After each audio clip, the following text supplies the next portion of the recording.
E allora eccoci tornati in studio, Manu, ultima parte della trasmissione, come di consueto noi dedichiamo alle ricorrenze storiche e quest'oggi parliamo dell'omicidio Matteotti, del processo Matteotti che si è celebrato appunto e che è stato un po', come dire, una farsa. Torniamo indietro agli anni 20, il periodo dal 1921-22 fino al 1925, il periodo dell'ascesa del fascismo e questo omicidio che, come dicevo prima della pubblicità, ha segnato un po' un punto di svolta nel cammino del regime.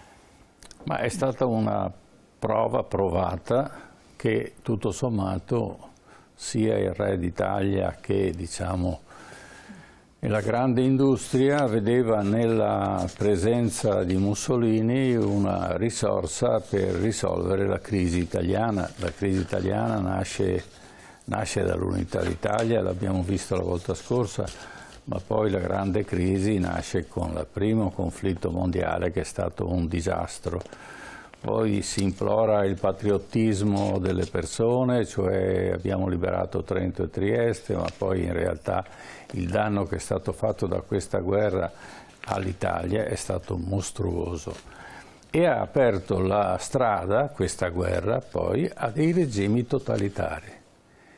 Perché poche volte si associa il primo conflitto mondiale con i regimi. Nasce naturalmente il bolscevismo in Russia e nasce naturalmente il fascismo in Italia e successivamente, a distanza di circa 10 anni, 12 anni, e nasce il nazismo. E quindi il mondo si trova di fronte a un capovolgimento di un sistema che non è soltanto politico, è anche un sistema economico, cioè la visione di un certo tipo di economia industriale, naturalmente che portava verso certe conseguenze e i paesi non industrializzati come era la Russia naturalmente avevano ben altri problemi, ma soprattutto ereditavano una situazione mostruosa nel campo della gestione della popolazione, perché avevano passato centinaia di anni con lo zar e lo zar certamente non era una persona che amava il proprio popolo perché lo vessava e lo distruggeva. Questa evoluzione economica, perché è un'evoluzione economica, naturalmente ha queste due impronte e poi ha la terza impronta che è quella degli Stati Uniti, quindi col Fordismo e l'evoluzione invece inglese che è una sorta di come si può dire, evoluzione verso una democrazia un po' diversa con la seconda guerra mondiale e l'abbandono di quelli che erano il concetto di conquista dei beni altrui e dell'impero. Ecco, questa è per l'epoca Mussolini è, diciamo, un pioniere di una politica diversa. E su questa, diciamo, impostazione poi si aggregherà anche il nazismo, che naturalmente farà molti più danni, ma questo è un altro discorso. Certo. Con noi abbiamo dei dotti storici che ci aiuteranno a capire questo momento, questo fenomeno dell'uccisione di un grande personaggio che naturalmente accusava il fascismo di reati che erano già stati consolidati durante la Prima Guerra Mondiale, ma poi anche successivamente, e questo naturalmente segna il passo perché la magistratura dà un consenso a questo omicidio. E questo naturalmente cambia tutto, vuol dire che è lecito uccidere il proprio avversario politico. Certo. Certo, allora presentiamo gli ospiti che ci aiutano a ripercorrere questo periodo della storia italiana. E saluto in studio il professor Stefano Lucconi. Buonasera, professor Lucconi. Buonasera, grazie dell'invito. Grazie a lei per essere con noi, è docente di storia degli Stati Uniti all'Università di Padova. E abbiamo in collegamento il professor David Burigana. Buonasera, professor Burigana. Buonasera. Buonasera a lei, docente di storia delle relazioni internazionali all'Università di Padova e sempre in collegamento abbiamo anche il professor Mario Coglitore. Buonasera professor Coglitore. Buonasera a voi, grazie per l'invito. Grazie a lei, già docente di storia contemporanea all'Università Ca' Foscari a Venezia.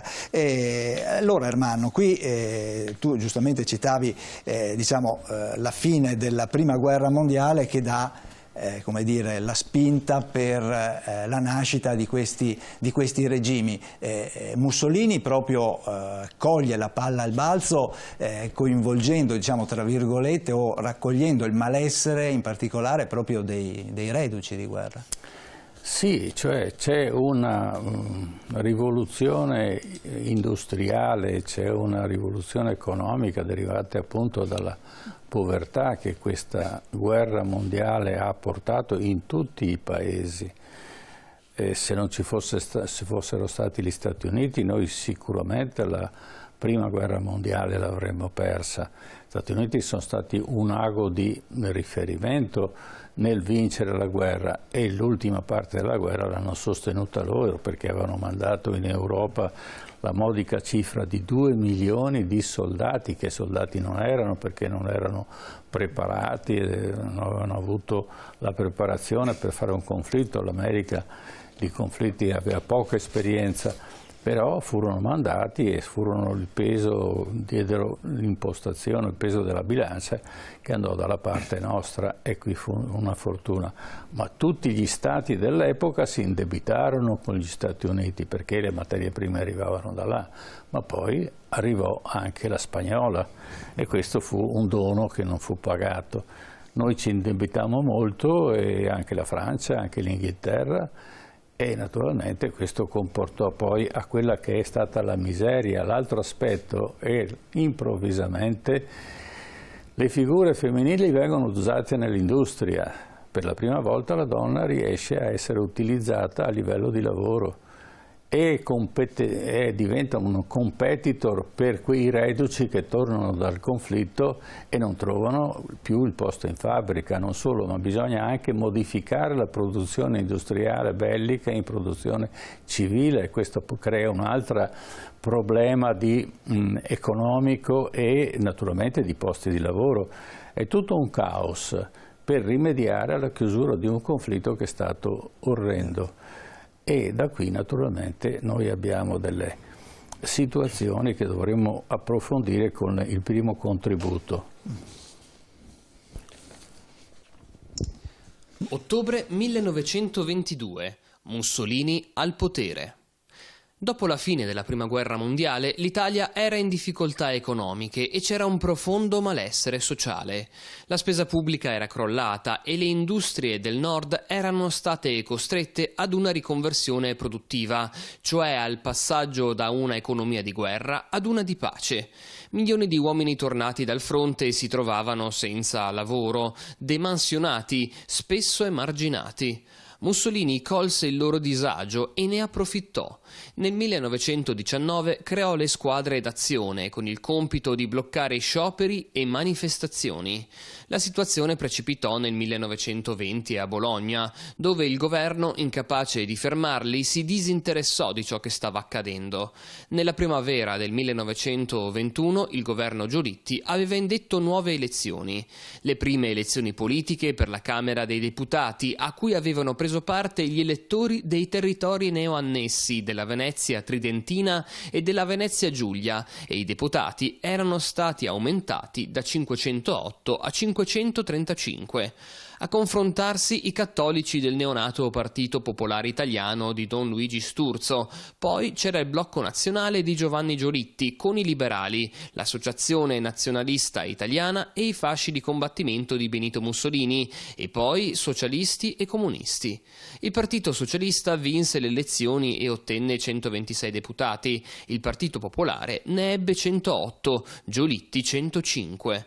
Il 9 novembre 1921 a Roma si tenne il terzo congresso dei fasci di combattimento, che votò per la trasformazione del movimento in partito politico, dando vita al Partito Nazionale Fascista. In quel momento nessuno sembrava capire il pericolo che rappresentava Mussolini. Nel febbraio del 22 nacque il governo di Luigi Facta, giolittiano, un governo dalla vita breve. Facta, infatti, diede le dimissioni nel luglio del 22, dopo che i fascisti avevano devastato le sedi socialiste e popolari. Ma il re Vittorio Emanuele III, non riuscendo a trovare nessuno disposto a formare un nuovo esecutivo, rimandò Facta alla Camera, dove ottenne la fiducia il 1° agosto. Ma la violenza fascista era ormai dilagante. Le organizzazioni della sinistra e i sindacali erano il bersaglio dello squadrismo, che iniziò ad occupare le sedi e i palazzi del potere. Il 3 agosto fu preso Palazzo Marino a Milano. 10 giorni dopo si iniziò a progettare la marcia su Roma. La direzione politica era affidata a Mussolini, Michele Bianchi e Cesare Rossi, l'organizzazione operativa a Italo Balbo. Il 24 ottobre il partito fascista si riunì a Napoli. Mussolini proclamò: o ci daranno il governo o lo prenderemo calando su Roma. Il governo in carica però minimizzò le affermazioni di Mussolini. «Maestà, la presunta marcia su Roma è tramontata», scriveva in un telegramma Facta al re Vittorio Emanuele III nell'ottobre del 1922. Ma non fu solo Facta a minimizzare. Dopo l'adunata dei fascisti a Napoli, il foglio comunista L'Ordine Nuovo, fondato da Gramsci, ben lontano dall'allarmarsi, parlava di carnevalata napoletana. È ormai evidente, si leggeva, che il fascismo è in via di disgregazione. Ma così non sarà. Il 26 ottobre Michele Bianchi, segretario del partito fascista, chiamò alla mobilitazione generale. I fascisti dovevano armarsi, indossare la camicia nera e prepararsi per partire per Roma, con tradotte speciali che dovevano passare nella nottata. Il 27 ottobre Luigi Facta si dimise, ma come ultimo atto del governo chiese al re di promulgare lo stato d'assedio, ma Vittorio Emanuele non firmò. Nella notte tra il 27 e il 28 ottobre 1922 il generale pugliese chiese disperatamente ordini, ma il primo ministro Facta ribadì che fino al giorno dopo non sarebbe arrivato nessuno. Alle 3 di notte invece Facta fu svegliato in hotel e informato dell'arrivo delle camicie nere. Il 28 ottobre i fascisti entravano a Roma senza incontrare resistenza. Il giorno dopo il re convocava Mussolini nella capitale per conferirgli l'incarico di formare un nuovo governo. La marcia aveva raggiunto il suo obiettivo, ma i primi complici erano stati gli antifascisti. Il re Vittorio Emanuele III non fu più incosciente dell'intera classe politica che, deridendo e gettando in farsa ciò che farsa non era, aprì la porta al fascismo. Mussolini era al potere e il 1 novembre 1922 sarebbe stato il primo giorno dell'era fascista. Ecco, quindi abbiamo un momento in cui l'Italia improvvisamente cambia sistema e viene lasciato il potere a una minoranza, però è una minoranza violenta su cui bisogna tener conto. Professor Stefano Lucconi, vuole approfondire questo segmento e perché Vittorio Emanuele III accettò così passivamente questa forma di politica violenta, o c'era qualcosa sotto, per esempio? Prego. Dunque, alla fine di ottobre del 1922 ancora l'Italia non cambia sistema. Quella di Mussolini non fu né una rivoluzione né una insurrezione, come invece poi l'avrebbe caratterizzata la propaganda fascista, e fra l'altro, come abbiamo visto dal filmato, non fu nemmeno una marcia, perché i fascisti arrivarono a Roma in treno. Lo stesso Mussolini, che stava a Milano, arrivò la mattina del 30 ottobre per ricevere dal re l'incarico di formare il nuovo governo in vagone letto. Quindi potevano fermare il treno e fermavano la marcia su Roma. E questo diciamo così, il problema. È stato ricordato il generale Emanuele Pugliese. Il generale Emanuele Pugliese era al comando della 16ª divisione territoriale di Roma e aveva sotto di sé 28.000 uomini perfettamente addestrati, grazie ai quali avrebbe potuto fermare l'avanzata dei fascisti su Roma, che non erano i 300.000 iscritti del Partito Nazionale Fascista, ma secondo le stime più accreditate erano 26.000 persone, mal addestrate, mal armate e anche denutrite. C'è un'autobiografia di un fascista fiorentino che racconta che in questa avanzata verso Roma, che non ebbe nulla di eroico, sotto una pioggia torrenziale trovò un pacchetto di biscotti per cani e mangiò quelli perché era talmente affamato che non erano riusciti nemmeno a pensare all'approvvigionamento dei fascisti. Il problema è un altro. Il problema è che Vittorio Emanuele III si era illuso di poter strumentalizzare Mussolini per sbarazzarsi degli ultimi rimasugli di un socialismo rivoluzionario che però era in forte arretramento fin dalla conclusione del Biennio Rosso. Ricordiamoci che Giovanni Giolitti, con tutti i suoi limiti, era riuscito a mettere fine all'occupazione delle fabbriche con un'opera di mediazione attraverso la quale gli operai ebbero aumenti salariali e l'illusione della creazione di una commissione che avrebbe dovuto permettere loro di partecipare alla direzione delle politiche delle loro aziende. Vittorio Emanuele III ritenne, con parte della classe dirigente liberale, di poter utilizzare Mussolini per sbarazzarsi di questi ultimi aspetti del socialismo rivoluzionario, di normalizzare gli eccessi dello squadrismo fascista e poi sbarazzarsi a loro volta di Mussolini stesso, rimandandolo sostanzialmente a casa. Questa fu la ragione per la quale Vittorio Emanuele III si rifiutò di controfirmare lo stato di assedio che il governo Fatta aveva già proclamato nella notte tra il 27 e il 28 ottobre, che restò in vigore soltanto fra la mezzanotte e mezzo e le 5 del mattino, quando Vittorio Emanuele III si rifiutò di controfirmare lo stato d'assedio.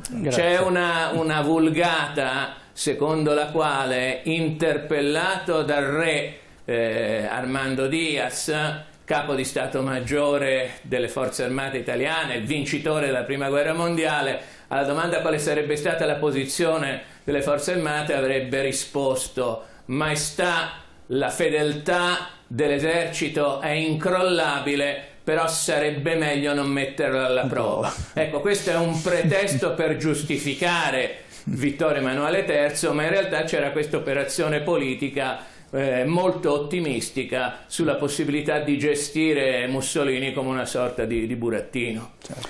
Sì, probabilmente c'era anche questa convinzione che l'avrebbero poi in qualche maniera, diciamo, allontanato con le buone e con le cattive, ma c'era anche un duca d'Aosta che pretendeva di succedere a Vittorio Emanuele III, e quindi c'era anche una parte dell'esercito che era molto vicina a quello che era il movimento fascista dell'epoca. David Burigana, vuole procedere lei in questo senso?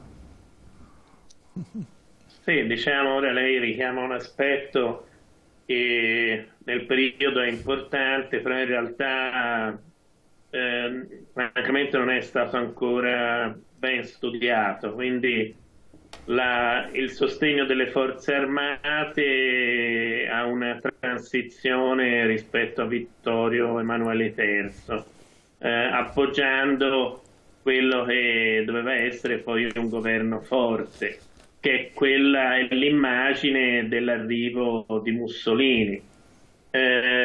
Questo anche a livello internazionale il paese non si trovava in una situazione favorevole, aveva perso, non era riuscito a difendere i suoi interessi, in particolare a far valere quei trattati che erano stati firmati fin dal Trattato di Londra in avanti durante la guerra, anche rispetto all'ipotesi di partecipare al controllo del Mediterraneo orientale, rispetto appunto a quella a quanto non c'era più dopo l'implosione dell'impero ottomano.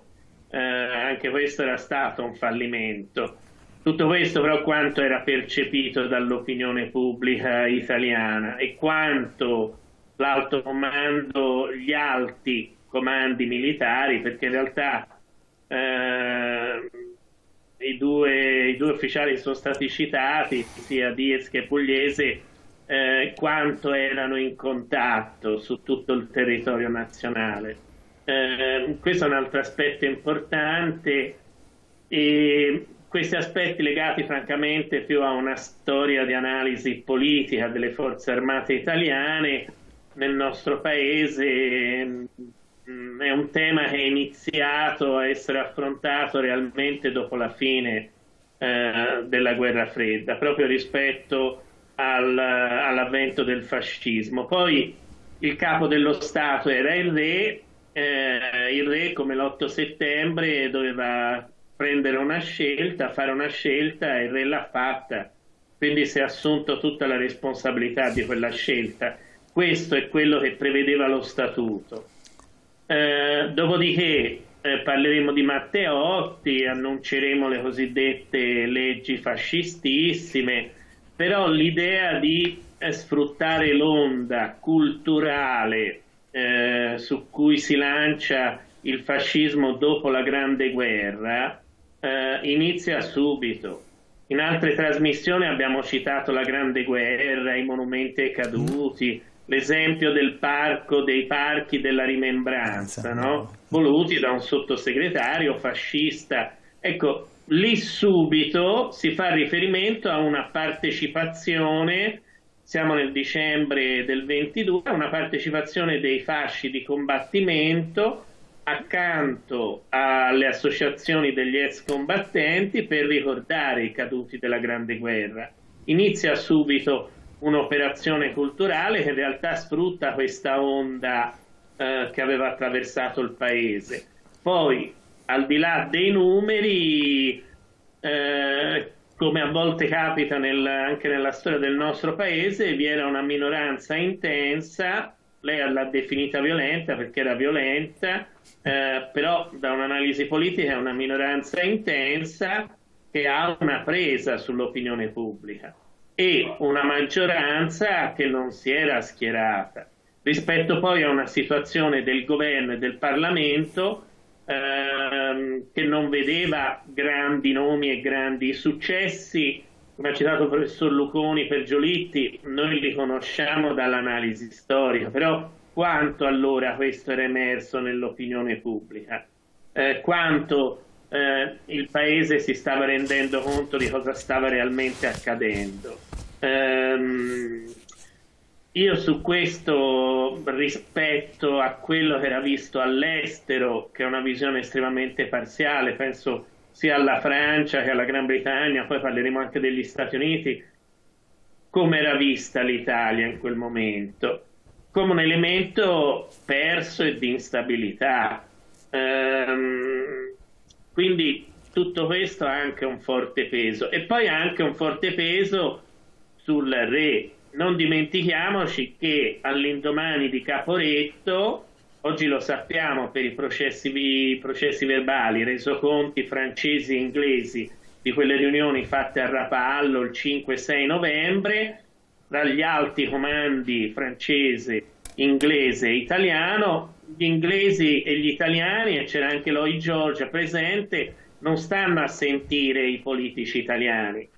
Si allontanano e telefonano direttamente in Quirinale, telefonano direttamente per sapere dal re se il re sarà disposto a togliere il generale comandante e a far subentrare un nuovo, possibilmente Diaz.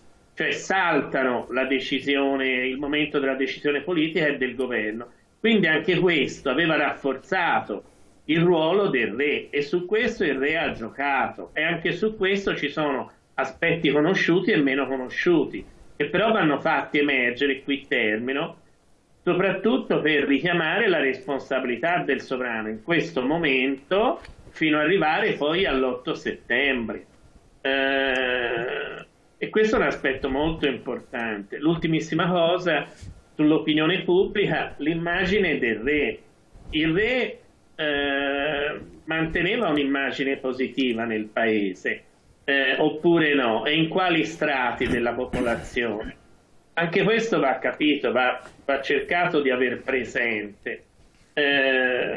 Io, diciamo, su questo momento mi fermerei su questo. Bene.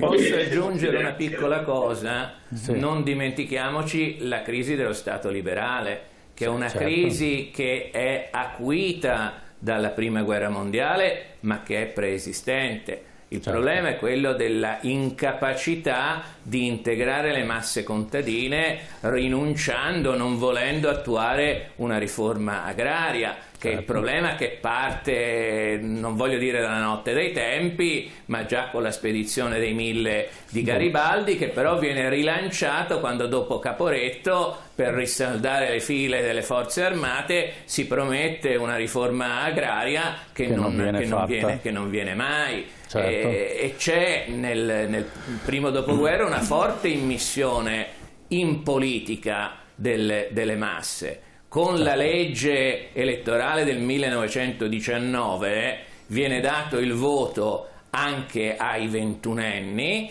e a coloro che hanno svolto il servizio militare. L'elettorato potenziale passa dal 7% al 23% e c'è una massa che non si sente rappresentata dalle istituzioni. E anche la polemica dei nazionalisti, riaccesa con la questione della vittoria mutilata alla conferenza di pace di Parigi, dei governanti che non riescono a realizzare le aspirazioni della nazione, anche se poi bisognerebbe andare a vedere che cosa si intenda per nazione, aveva avuto degli antecedenti con le giornate radiose di maggio del 1915, quando il poeta ancora non soldato ma quasi Gabriele D'Annunzio a Roma dichiarava che il vero Parlamento era la piazza e non la sede istituzionale rappresentativa. Quindi è uno Stato liberale che è sotto assedio dalla parte della sinistra rivoluzionaria,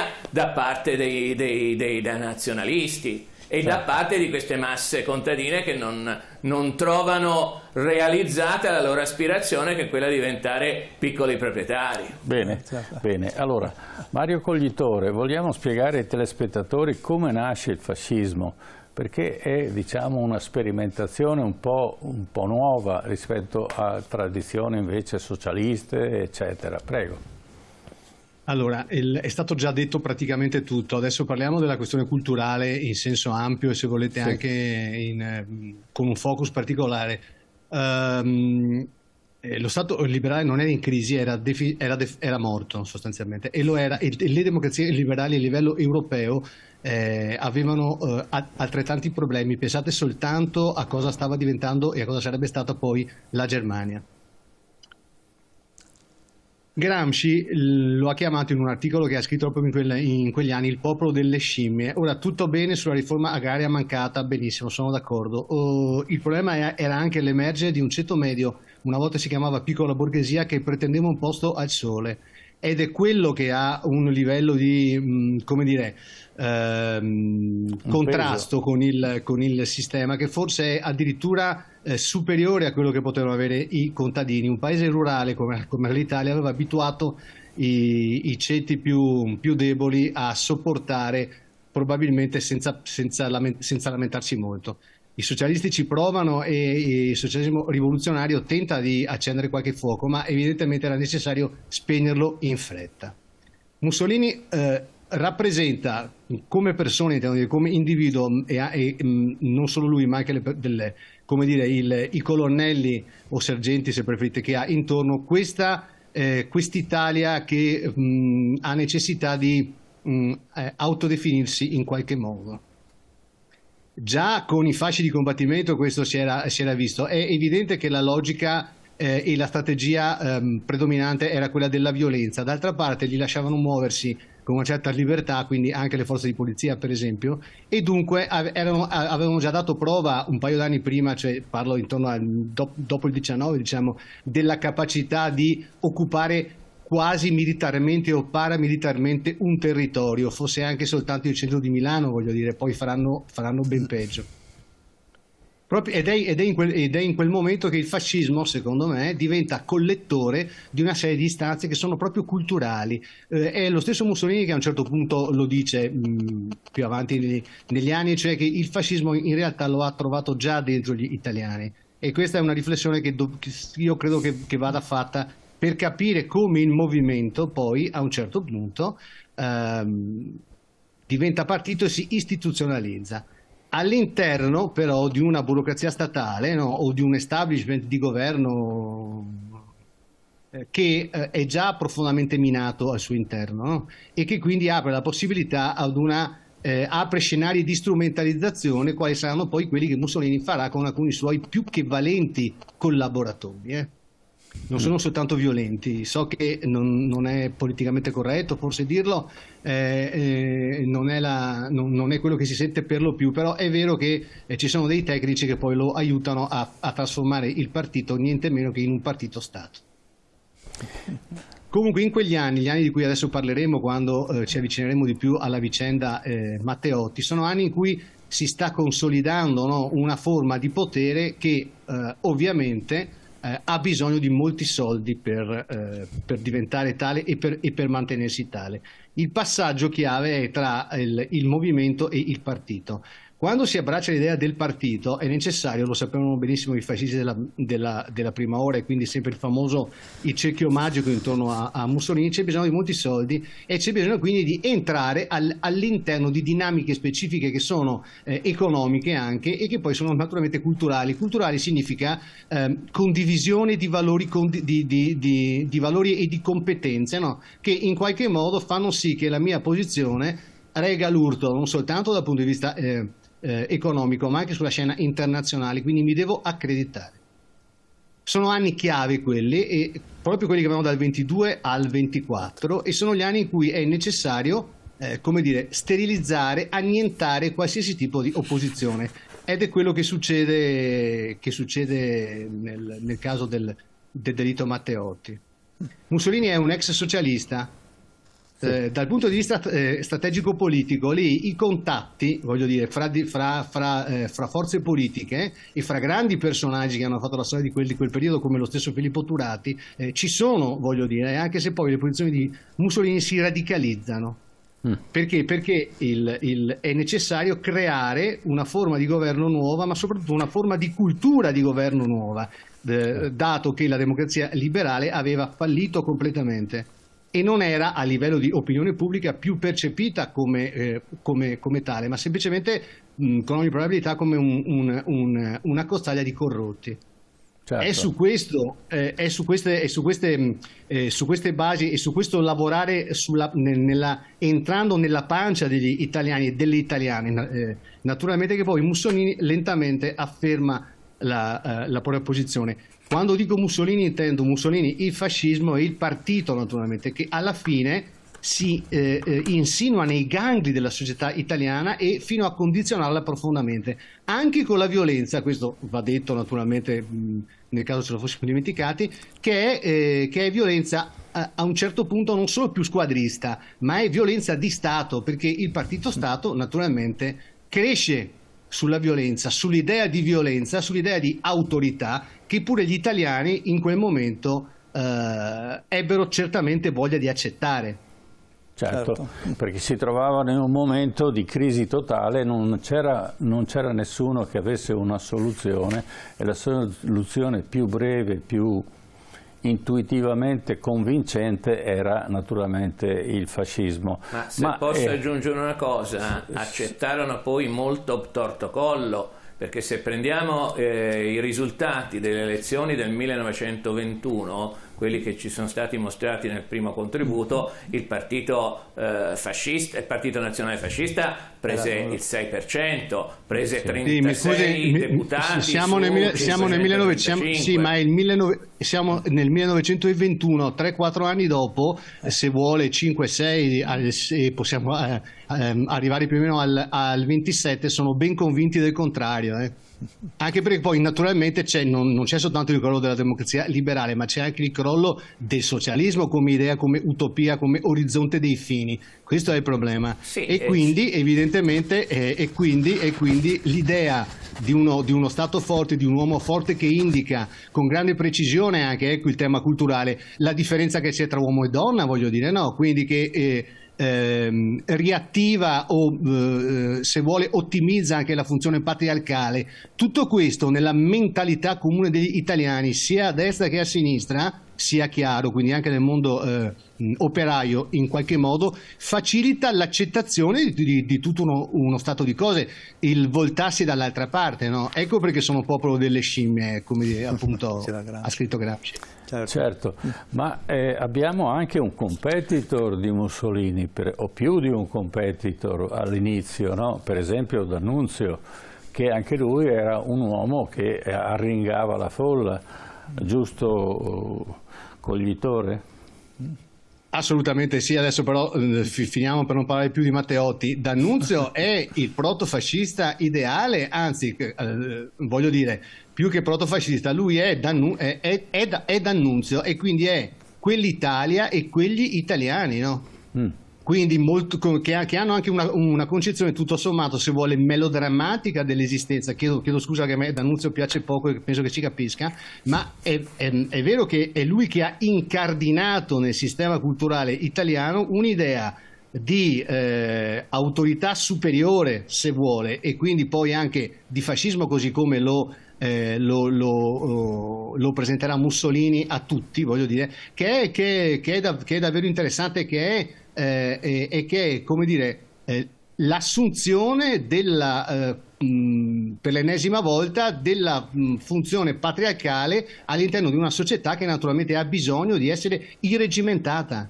Certo. E non c'è niente da fare, e lo sono stati almeno fino alla prima metà degli anni 40, quando poi con la Resistenza le cose cominciano a cambiare e ci si accorge che forse è venuto il momento di chiuderla quella vicenda, no? Ecco, Matteotti lo capisce 20 anni prima.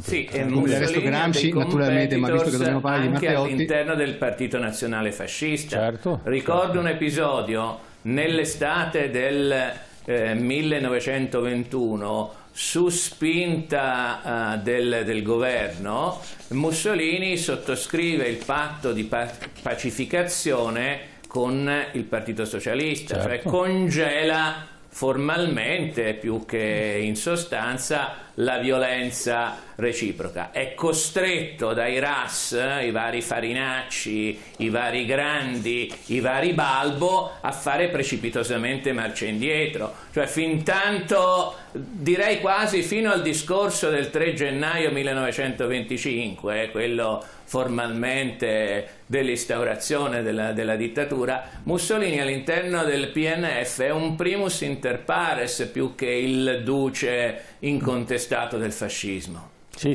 sicuramente c'era una competizione all'interno che poi Mussolini riesce a trarre a sé, ma spesso viene anche accusato di non essere un perfetto fascista. Quindi il fascismo è una cosa, Mussolini, l'interpretazione del fascismo da parte di Mussolini spesso viene messa in discussione anche dagli stessi fascisti. Ma adesso andiamo invece direttamente sul delitto Matteotti col secondo contributo e vediamo il cambiamento sostanziale della politica italiana dopo questo assassinio. Nel 1924 Mussolini era al governo da quasi 2 anni, ma paradossalmente, dopo la marcia su Roma, il fascismo era padrone del paese, ma rappresentato alla Camera da una piccola minoranza. 46 deputati, considerando anche nazionalisti, su un totale di 535. Per questo vi era la necessità di nuove elezioni e di una legge elettorale. Le elezioni sarebbero state un test importante per misurare il consenso del regime. Mussolini propose quindi una nuova legge elettorale, la legge Acerbo, che prevedeva l'assegnazione dei 2/3 dei seggi in Parlamento alla lista che ottenesse il 25% dei voti. Il partito fascista, che controllava l'intero apparato dello Stato, sarebbe stato il beneficiario di questa legge. Per farla approvare, Mussolini fece particolare pressione sul Partito Popolare, il cui voto sarebbe stato determinante, e il giornale fascista L'Impero minacciò apertamente il segretario del partito Don Luigi Sturzo. Il 10 luglio, alla vigilia della discussione in Parlamento, Sturzo diede le dimissioni e successivamente sarà costretto all'espatrio. Tra i deputati popolari nacquero dei contrasti. Alcuni di loro si schierarono a favore della legge proposta da Mussolini e per questo, dopo poco, furono espulsi dal partito. La legge Acerbo venne approvata e le elezioni furono indette per il 6 aprile 1924. I fascisti si presentarono con il cosiddetto listone, nel quale figuravano anche gli ex presidenti del Consiglio Salandra e Orlandi. Vi era però uno stato di paura tale che risultò praticamente impossibile fare una qualsiasi manifestazione propagandistica. Il listone ottenne la maggioranza assoluta con 4.300.000 voti, un successo raccolto soprattutto nel Mezzogiorno italiano, dove il vecchio clientelismo si riconobbe nel nuovo blocco che si era creato attorno al fascismo. Giolitti definì la tornata elettorale una torbida avventura. Le opposizioni denunciarono le violenze subite e il deputato socialista Giacomo Matteotti raccolse un'ampia documentazione sulle illegalità fasciste. Il clima era ormai arroventato e fu Matteotti in Parlamento il 30 maggio 1924 a denunciare la truffa delle elezioni, elencando gli episodi più eclatanti. Denunciò l'assassinio del candidato socialista l'onorevole Piccinini, la mancata garanzia della segretezza del voto, i casi di elettori accompagnati in cabina dai fascisti, le intimidazioni ai candidati, l'impossibilità degli oppositori di presentare le liste e di svolgere la propaganda. Parole di fuoco con cui chiese di invalidare l'elezione almeno di un gruppo di deputati illegalmente eletti a causa delle violenze e dei brogli perpetrati dagli squadristi. Pochi giorni dopo, il 10 giugno, Matteotti, appena uscito di casa a Roma, veniva aggredito, picchiato e rapito. Di lui non si seppe più nulla fino al 16 agosto, quando fu rinvenuto casualmente il suo cadavere in decomposizione nella macchia della Quartarella, un bosco del comune di Riano, nelle vicinanze di Roma. Ecco, allora parliamo. Mario Cogliatori ci vuole approfondire questo momento drammatico dell'Italia che aprirà le porte, dopo il processo che avverrà e con una totale quasi assoluzione, aprirà le porte al movimento fascista. Allora, Matteotti denuncia non soltanto i brogli ma anche la violenza squadrista, e lo fa in maniera abbastanza scientifica, no? La cosa che io trovo ho sempre trovato molto interessante è che mi sto convincendo, più passa il tempo più mi convinco che effettivamente la posizione di Matteotti era scomoda non soltanto all'esterno ma anche all'interno. Voglio dire, tra i suoi non so quanti stessero pensando che tutto sommato con Mussolini alla fine un accordo si potesse trovare. Non siamo ancora al discorso del gennaio del 25, peraltro secondo me inaspettatamente pronunciato in maniera così forte da un Mussolini che sta parlando non all'esterno ma all'interno. Mussolini parla ai suoi e ai gruppi di potere variamente configurati che lo stavano sostenendo, e quindi assume su se stesso la responsabilità di tutto in modo tale da non poter essere sostituito in qualche modo, da non poter vacillare, e questo messaggio viene secondo me recepito correttamente. Matteotti viene ammazzato da una squadra di criminali balordi che non riescono neanche a seppellirlo alla fine. E quindi è la fotografia di un paese in cui anche la violenza viene gestita come se si fosse in una sorta di terra di nessuno. Sì.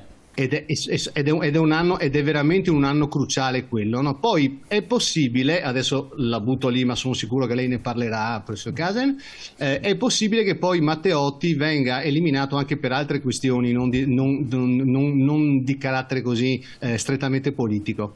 Ma siccome io sono l'ultimo dei romantici, continuo a pensare che effettivamente voglio pensare che sia per quello, per le denunce, per le fortissime denunce che lui pronuncia contro un partito che sta per diventare definitivamente regime.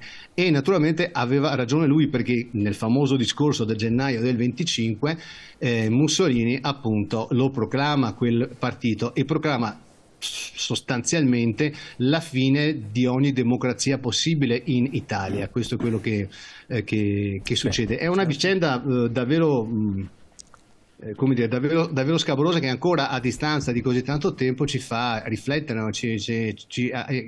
Come dire, ancora ci facciamo delle domande.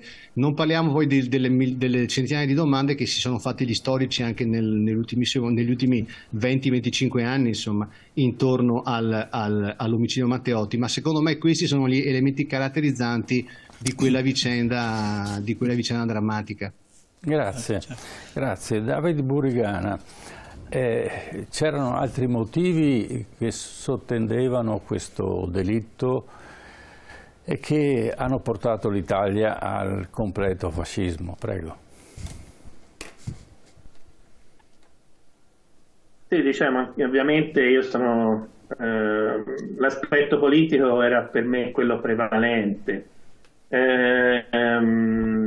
Anche su come viene organizzato l'omicidio da questa cosiddetta, si chiamavano loro così, cieca fascista, cioè l'idea di avere un gruppo, no? Un'unità di pronto intervento segreta con vari contatti. In realtà vediamo effettivamente, bisogna ricordarlo, non era previsto probabilmente che fosse ucciso subito, ma sequestrato. Poi nella colluttazione che avviene all'interno della vettura viene ucciso e poi viene malamente, come è stato detto, abbandonato.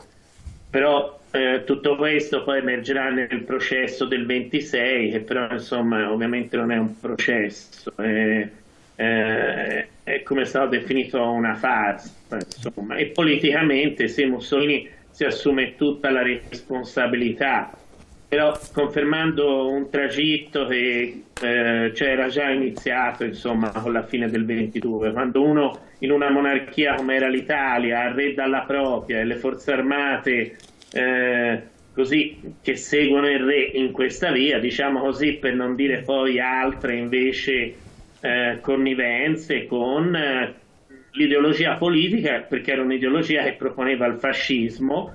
È un modo culturale di affrontare la politica. Magari alla fine dirò qualcosa anch'io su questo aspetto culturale del fascismo. Questa sarebbe stata la traiettoria. In una situazione anche in Europa in cui da una parte vi era stata la rivoluzione rossa tentata da Bela Kun, dall'altro gli forti scontri nella Repubblica di Weimar, una situazione in cui violenza e politica procedevano di pari passo.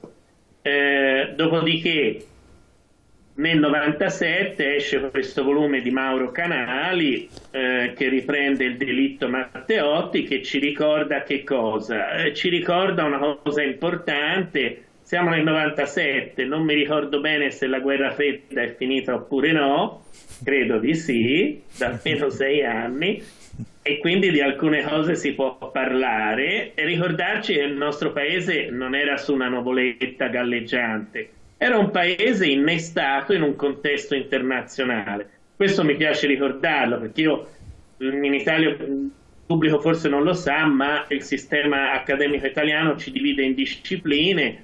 Io vengo dalla storia delle relazioni internazionali, che è un'altra cosa rispetto alla storia contemporanea.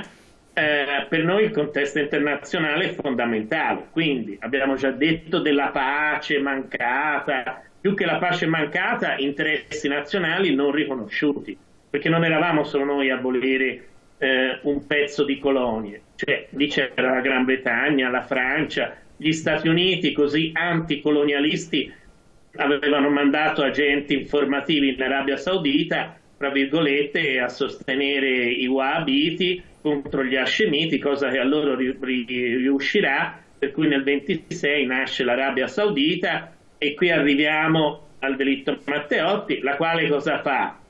È sostenuta dai cosiddetti interessi forti americani. Quali sono questi interessi? Ci vuole il petrolio, o meglio ci vuole il diesel per mandare avanti il mezzo da guerra più importante, che sono le navi, che infatti sono passate dal carbone al diesel già durante la Grande Guerra, per cui pensiamo alle risorse petrolifere, sia quelle che ci sono all'interno degli Stati Uniti che in giro nel mondo.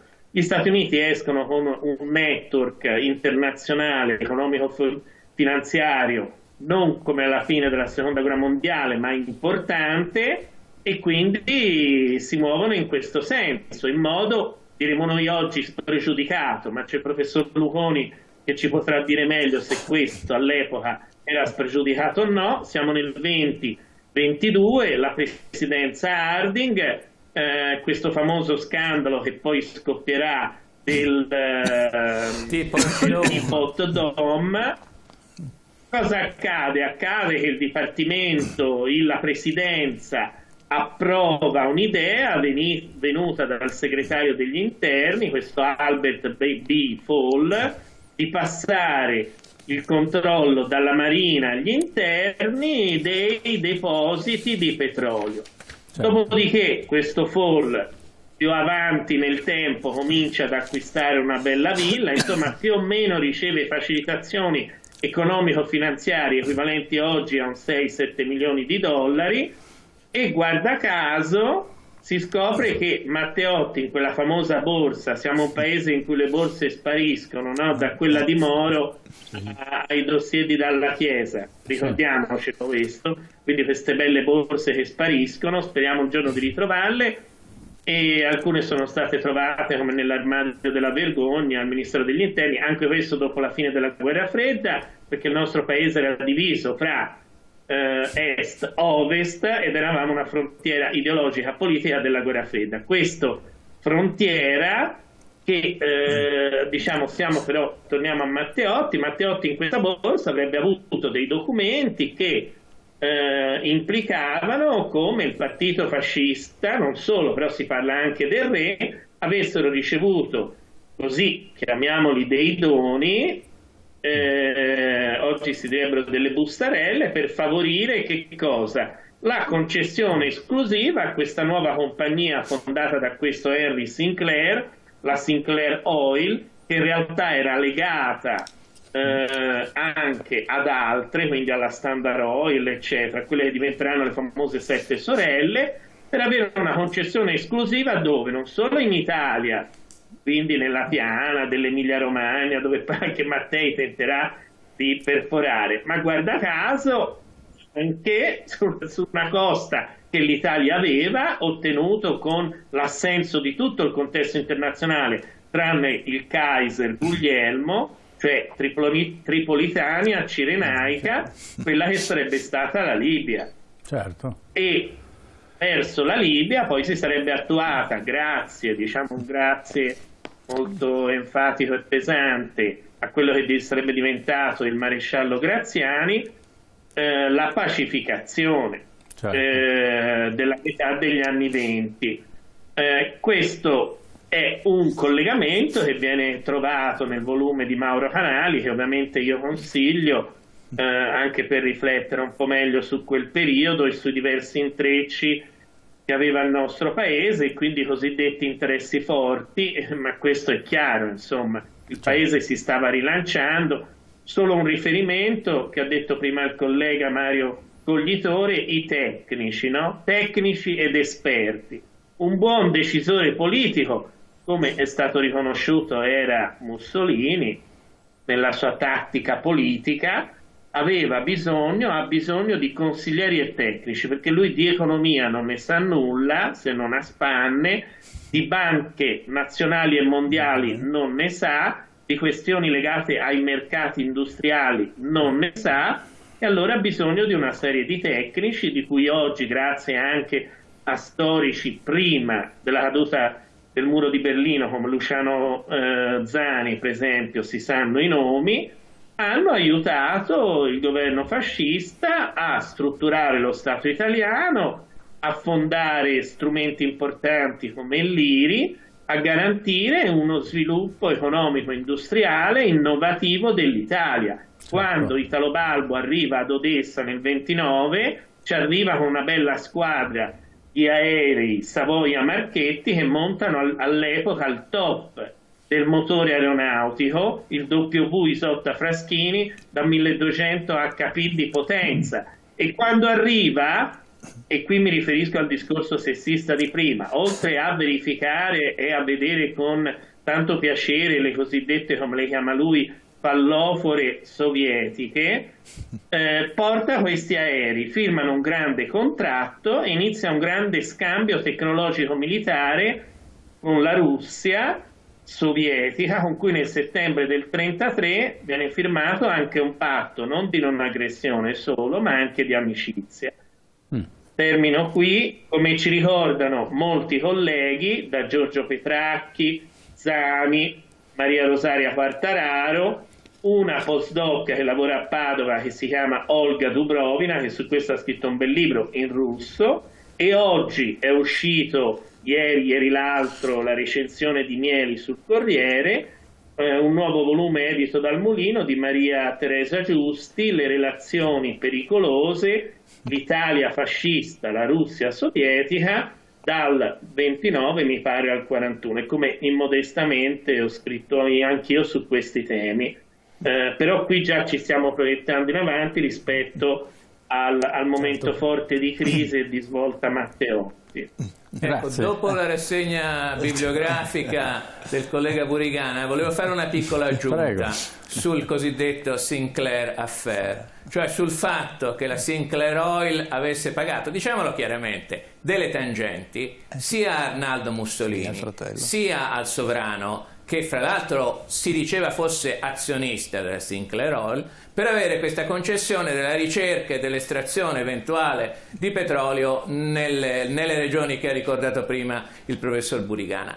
Questo, diciamo così, è l'aspetto contingente Matteotti si proponeva l'11 giugno, il giorno successivo al suo rapimento e uccisione, di denunciare in Parlamento questa vicenda. Questa però, diciamo così, è l'aspetto contingente. C'è l'aspetto più vasto e più significativo.